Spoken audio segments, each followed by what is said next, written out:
I came home with tulips and a box of eclairs because the bakery by my office had a line out the door, and I waited anyway.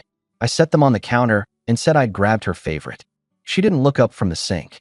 "Don't start," Jenna muttered, rinsing a glass that looked already clean. "I'm tired." "From what?" I asked. "The day off." It wasn't a day off. Short, flat. She dried the same glass twice and left it on the rack like a prop. I reached for a plate, moved the box toward her. "They're fresh," I tried. "Coffee's still hot in the thermos." "I'm not hungry." She stepped back like the eclairs might bite. "And stop hovering." If I'd known where that tone was headed, I would have saved my small talk and skipped straight to the part where I stop asking. She grabbed her phone off the counter. Thumb went to muscle memory. Swipe, lock, screen down. We'd been married long enough for that little move to hit like a slap. I didn't say anything. I poured myself coffee I didn't want and let her leave the kitchen first on purpose. "You free Friday?" I asked, following her into the dining room. "I booked a table at Riverwalk." "We haven't." "Can't."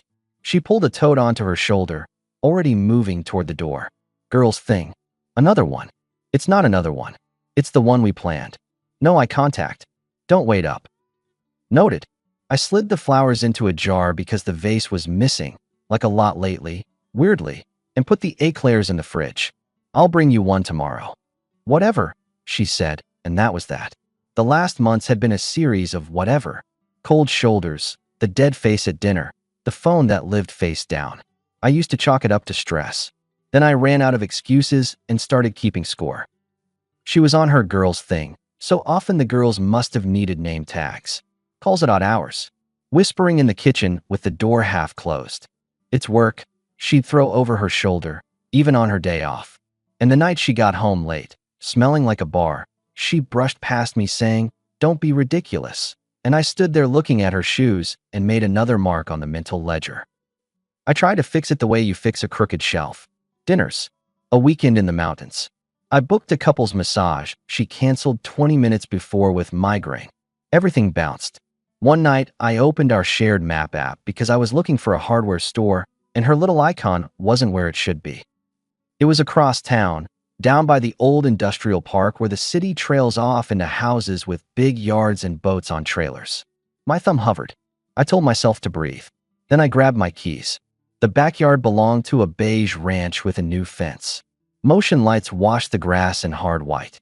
I parked 2 houses down and walked the sidewalk like I belonged there. When I reached the hedge, I saw them. Jenna in a soft sweater I'd never seen, and a man in a work jacket. They stood close. His hand cupped the back of her neck like he'd practiced. Her face was turned up. It didn't need translation. My hands didn't shake often. They did then. I took one picture. That was enough. On the drive home, I replayed it until I hated my own brain. She came in near midnight with a bright hey, like she'd found $1 on the sidewalk. I asked how the night went. "Great," she said, kissing the air next to my cheek. "We had fun." "Right," I said. "Fun." I didn't sleep. In the morning, I called a private investigator whose card my buddy Ethan had once tucked into my wallet as a joke after his divorce. We met at a diner off the highway. The guy introduced himself as Rick, mid-50s, eyes that had seen every version of this story. "You already know," he said after I slid my phone across the table. "But you need it stitched up." "Exactly." "No speeches to her," he said. "You do that, they go to ground. Let me gather it clean. Photos, times, who he is. Then you choose your next move. And when you do it once." "Fine by me," I answered. "I don't like repeating myself." He nodded, like we'd shaken hands without touching. The next week was a performance. Jenna laughed at nothing. She texted in the bathroom. She was back late, 3 nights out of 7, and with the girls 4 out of 4. I moved out of the bedroom without ceremony. I took the guest room, set my alarm for 5, and stopped explaining my mornings to anyone. "Why are you sleeping in there?" she asked from the doorway on day 3, voice neutral like a customer service script. "Because I like sleep," I replied, folding a shirt into the dresser. "And I like not being woken up by a door at 1 a.m. So dramatic." "I can do dramatic," I said, meeting her eyes. "But I prefer simple." She scoffed and walked away. That night she came home before 10 and put a plate in front of me. Salmon, salad, the whole effort. She sat with her phone on the table, screen up, like a prop. I overreacted, she started, stabbing at lettuce. I've been overwhelmed. I shouldn't have been so distant. Okay. I poured water. What changes? What? If it's overwhelmed, what changes? She blinked. You're making it weird. I'm making it clear. I leaned back. Separate schedules. Separate money for a while. You handle yours. I'll handle mine. If you need me, call. Not at 1 in the morning from a driveway. She pushed back from the table. So you're punishing me. Setting boundaries isn't punishment, I said. It's clarity.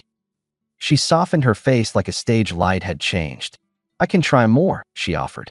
Maybe dinner like this twice a week. You can do what you want, I said. I'll adjust to your actions. She didn't like that phrase.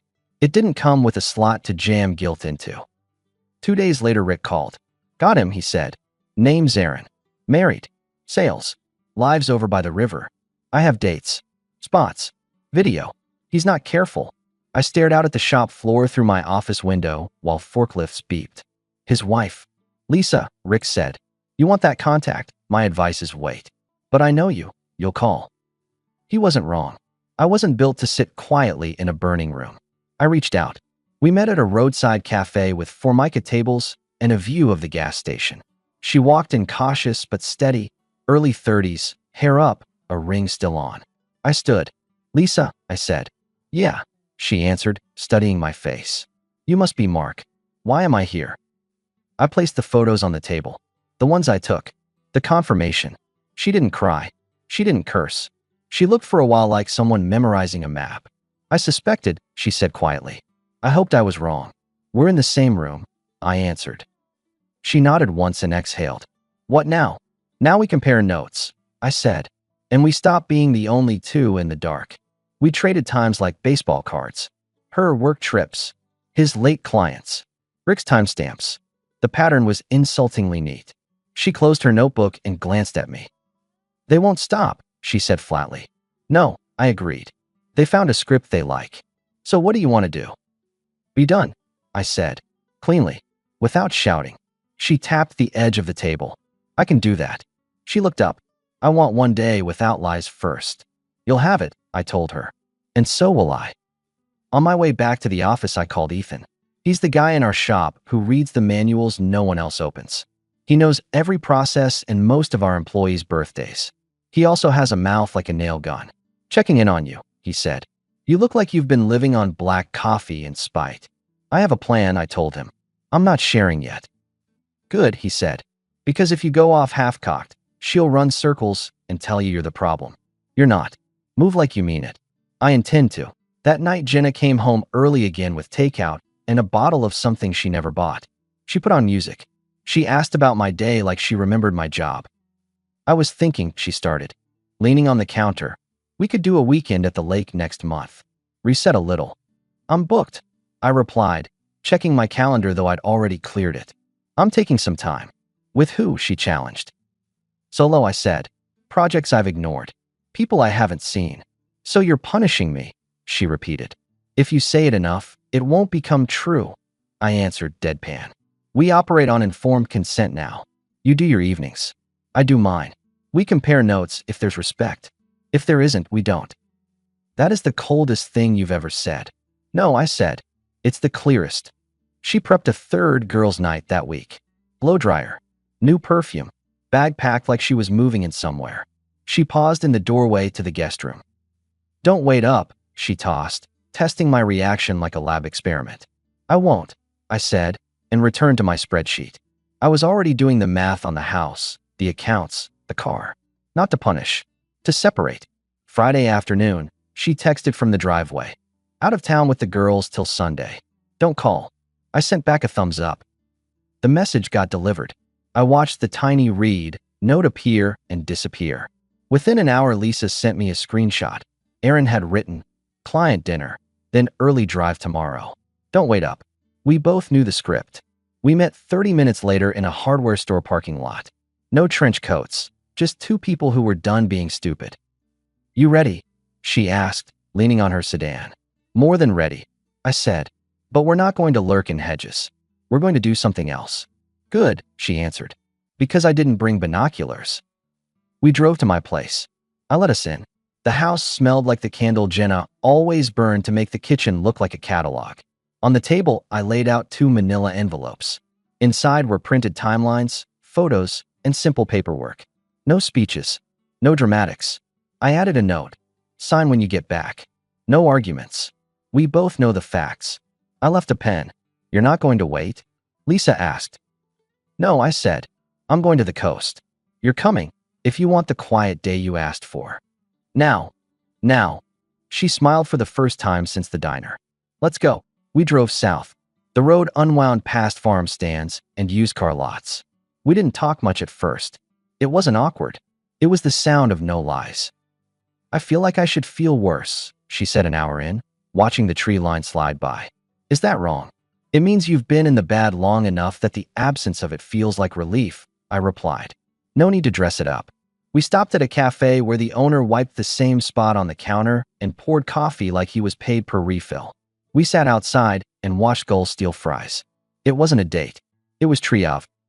Do you ever think about when it started? She asked. Too much, I said. And it doesn't matter. Right. On the beach we walked in jeans, shoes off, cuffs rolled. She pointed at a house with peeling paint and said her grandfather used to fish off a pier that looked just like this. I nodded and told her about the time my dad let me steer his truck down a dirt road and we almost parked it in a ditch. Human stuff. True, because it was small.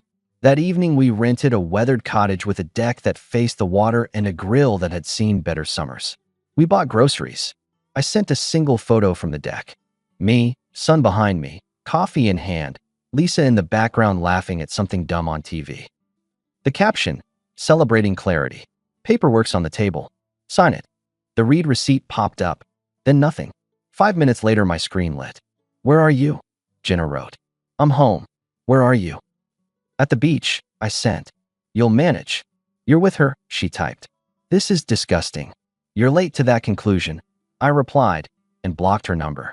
It felt like closing a door that had been swinging in the wind. For the next 48 hours, we did nothing particularly exciting. We cooked.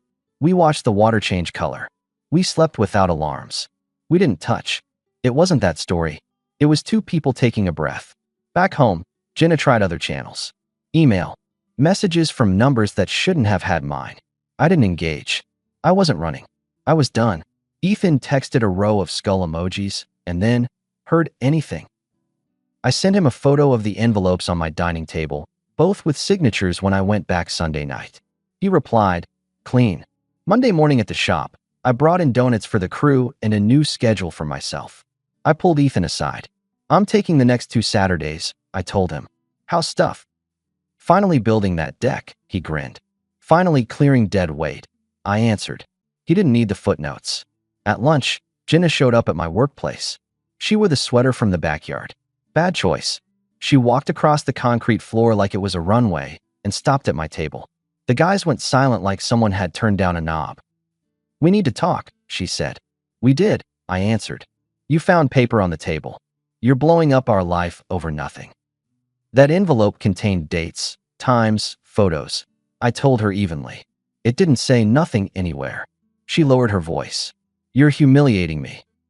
You did that work, I replied. Not me. A couple of our crew hovered, pretending to wipe a machine that didn't need wiping. I stood up to my full height, so we were eye level. Mark, she whispered, switching gears, I messed up. I can fix it. We can go to counseling. We can. No, I cut in. I'm not rebuilding a table we both watched you saw in half. She tried a new angle. We keep this quiet. No one needs to know. We can handle it like adults. We are, I said. We're ending it without a circus.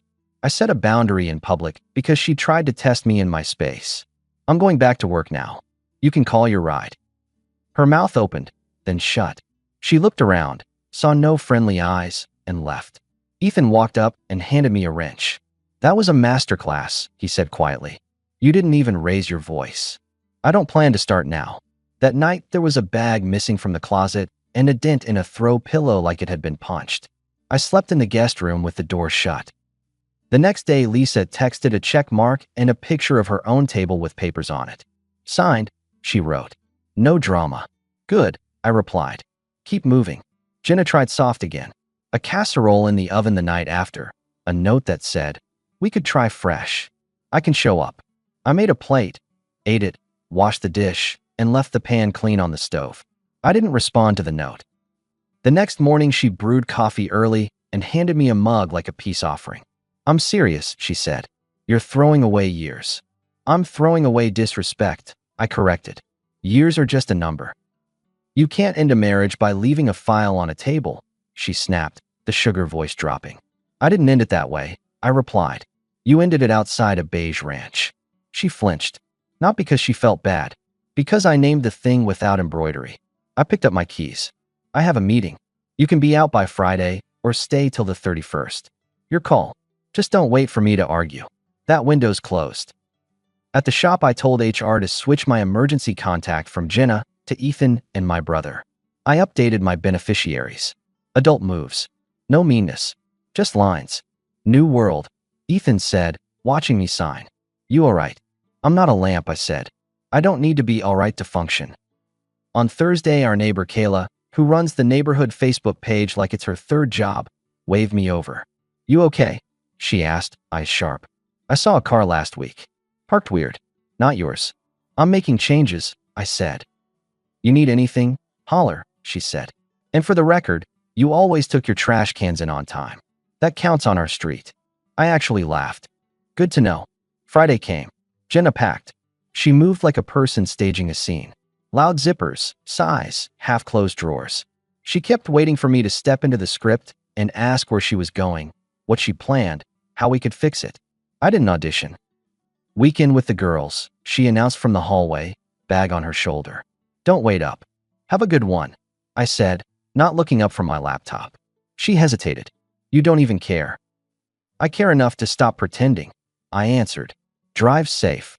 She left a full minute of silence at the door like a final offer and then closed it. I waited a beat, stood, grabbed my own bag, and headed for the coast. Lisa was already on the road. We had a plan, no talking about them for a day. We stuck to it. We walked the pier, bought coffee from a window where the barista said Han and meant it, sat on a bench and watched a father teach his daughter to throw a baseball with her whole arm instead of wrist. Life doing normal. My shoulders dropped 3 inches without me telling them to. On the second morning, we did the grown-up chores. We drove back to town separately, walked into our respective houses, and left the documents where they couldn't be missed. When I set mine down, I added a small stack of photos in the envelope, not to sting but to stop the story from growing legs. I put a sticky note. No texts. Use email if you must. Logistics only. We didn't stick around. I grabbed a bag, relocked the door, and left again. I took the long route back to the beach, past the stadium, past the high school where kids were running laps even though it was Saturday. The phone buzzed in my console with a number I didn't recognize. I let it ring out. Another buzz, a text from Jenna's sister, then from a mutual friend who'd always taken Jenna's side like it was a charity. I blocked the numbers and turned up the air. Back at the cottage, Lisa had made pancakes. I burned the first one and pretended I meant to. She rolled her eyes. You think they'll sign without a spectacle? She asked later, cleaning a plate. They already did, I said. They like ease. This is the easiest exit. You're right. She set the dish to dry. You know what's funny? Tell me. I slept 8 hours, she said. I haven't done that in months. That's not funny, I said. That's the headline. Monday morning, I got up at 5 and ran the shoreline path until my chest reminded me I'm not 25.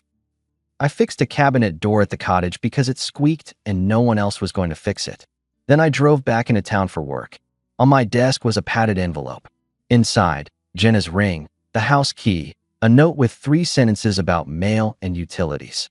No apology. No story. Clean. At lunch, Ethan tossed me a bottle of water. So, I said and showed him the note. Good, he nodded. Clean. How's the cottage? Quiet. Take it, he said. Stay there this month. Get your head straight. That's the plan. 2 weeks later, papers were done. No theatrics. I moved my clothes into a rental down the block from the shop, a 1-story with a small yard and a garage deep enough for a workbench. I bought a second-hand grill. I started going to Thursday poker with the guys again. People asked gentle questions. I gave short answers. No one pressed. Lisa and I texted sometimes. At first, it was practical, logistics about a storage unit. a recommendation for a good locksmith. Then it was not just that. It was a good song she'd heard on the radio, a picture of her niece at a school play, a link to an article about people like us losing weight from anxiety and then suddenly getting hungry again. I sent back a photo of the deck I was sanding and a video of Ethan trying to start a stubborn lawnmower with 30% patience and 70% sarcasm. We laughed. We didn't flirt. We let the quiet do its job. One Saturday, Jenna showed up at my rental without announcing herself. That was a mistake. She learned it fast. I opened the door and stepped onto the porch, closing it behind me like a human bouncer. "We need to talk," she began. "I made a mistake. I'm ready to make it right." "You signed," I reminded. "We're not walking that back." "You're cold," she said, eyes wet but hard. "You always were. You liked me fine when I waited in lines for pastries and booked weekends you canceled," I replied. "This is me the same, minus the part where I ignored disrespect." She tried to step past me. I didn't move. "Don't do that," I said. "We're not going to start a new chapter where you drop by whenever you want. Email. Logistics. That's it. You're impossible," she spat. "I'm consistent," I corrected. "Good luck with your plans." She left with a noise like a chair scraping a floor. I watched her drive away and went back to sanding the deck. The next day, our neighbor from the new place, Mr. Albright, an old mechanic with a permanent grease stain on his right thumb, wandered over. "You're doing it wrong," he grunted, peering at my sander. "You gotta go with the grain, not against it. Life's like that." "Noted," I said, and he showed me a better way. Good men show you the thing and then let you do it. Weeks turned into a new routine. I cooked for one and liked it. I bought a used pickup with no car payment and more bed than I needed. I fixed the cabinet hinges that had annoyed me at the old house for a year because this time no one said, "Later." Lisa and I met for coffee after work one Tuesday because she was nearby and it felt normal. We talked about everything but them for an hour. When she stood to leave, she hesitated. "Do you ever think," she said, "that the two of them weren't the center of anything? That we gave them too much real estate?" "All the time," I said. "I'm done paying rent on that." She smiled. "Me too." A month later, she came by the cottage with a box of houseplants someone had given her as a "you got this" gift. She said they were going to die on her watch and maybe I could keep them alive. I lined them on the kitchen windowsill like a squad and promised nothing. We sat on the deck and listened to the same gulls argue about the same scraps. My phone buzzed, and I didn't even think to check who it was. It wasn't the center anymore. The last message I got from Jenna was a photo of a cat she'd adopted with a caption that read, "He hates me less than you do." I didn't reply. Hate isn't the word. Indifference is. It's quieter.